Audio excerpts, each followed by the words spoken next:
용산 없고 튀어를 외친 국민의힘은 이제 공범입니다. 국민의힘이 결국 국민의 뜻을 저버렸습니다. 어제 본회의에서 국민의힘은 똘똘 뭉쳐 해병대원 특검법을 부결시켰습니다. 대통령 하나를 지키겠다며 용산 없고 튀어를 감행했습니다. 언제부터 단일 대우라는 말이 대통령에 대한 절대 복종이 되었습니까? 대통령 호령에 눈 감고 줄지어 따르는 국민의힘은 피리 부는 사나이를 따라간 쥐떼와 다르지 않습니다. 오늘 살자고 내일 함께 추락하는 기림을 모르는 겁니까? 국민의 목소리를 외면하고 대통령만 지키는 국민의힘은 국민의 짐이자 진실 규명을 막는 벽이며 미래의 걸림돌입니다. 대통령실은 한술 더 떠 맹목적 호위무사가 된 국민의 힘을 두고 당과 대통령실, 국가대의 책임지는 공동 운명체에 운운하며 축혀 세웠습니다. 차떼기당이 이제 표떼기당이 됐습니다. 국민의힘은 해병대원 수사 외압 사건의 진실을 은폐한 적극적 공범입니다. 심지어 여당 원내대표는 탄핵열차의 시동을 걸려는 의도라며 대통령의 무차별 거부권 횡포까지 야당 탓을 했습니다. 하지만 모든 증거와 상황이 대통령실을 향하고 있습니다. 윤 대통령이 사건 이첩 당일 이종섭 전 장관과 직접 3차례나 통화를 한 사실도 새롭게 드러나고 있습니다. 야당이 탄핵 신호를 건 게 아니라 여당이 탄핵 급발진을 했습니다. 이제 국민들의 집단 리콜만 남아 있습니다. 대통령실 없고 동반 침몰을 선택한 여당은 국민의 분모를 감당해야 합니다.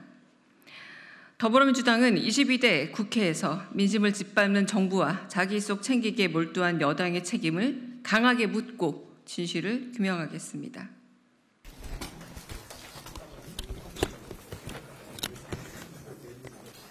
흔히 국민의힘을 보수 정당이라고 부릅니다. 수십 년 동안 보수 정당에 대한 지지율이 가장 높게 나온 곳이 이곳 대구입니다. 그런데 말입니다. 국민의힘은 과연 보수 정당이 맞는가? 대구의 마음을 국민의힘이 속이고 있는 것은 아닌가? 그것 또한 이곳 대구에서 돌아보게 됩니다. 어제 국회에서 최상병 특검법 재표결안이 부결되었습니다. 국민의힘 소속 의원 거의 모두가 반대표를 던진 것으로 파악됩니다. 세상에 어떤 보수가 나라를 지키겠다고 해병대에 자원 입대한 병사의 죽음 앞에서 감히 반대표를 던질 수가 있습니까?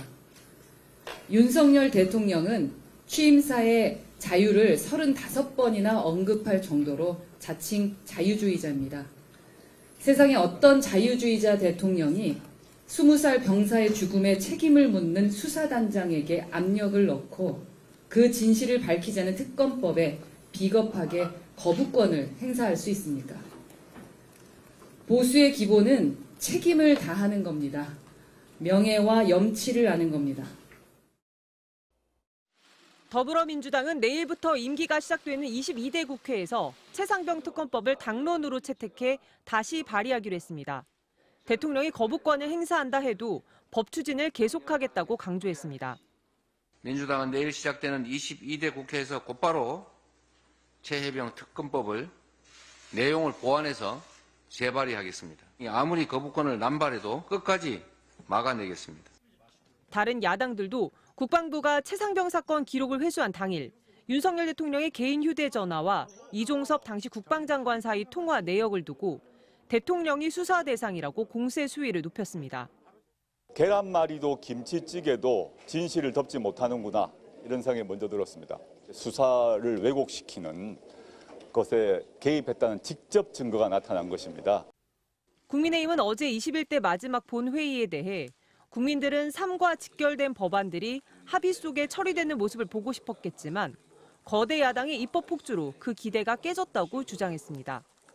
위헌적 요소 등 독소 조항이 많은 법안으로 해서는 안 된다는 국민의힘 의견을 무시하고 민주당은 끝내 최상병 특검법 제2안 포결을 강행했습니다.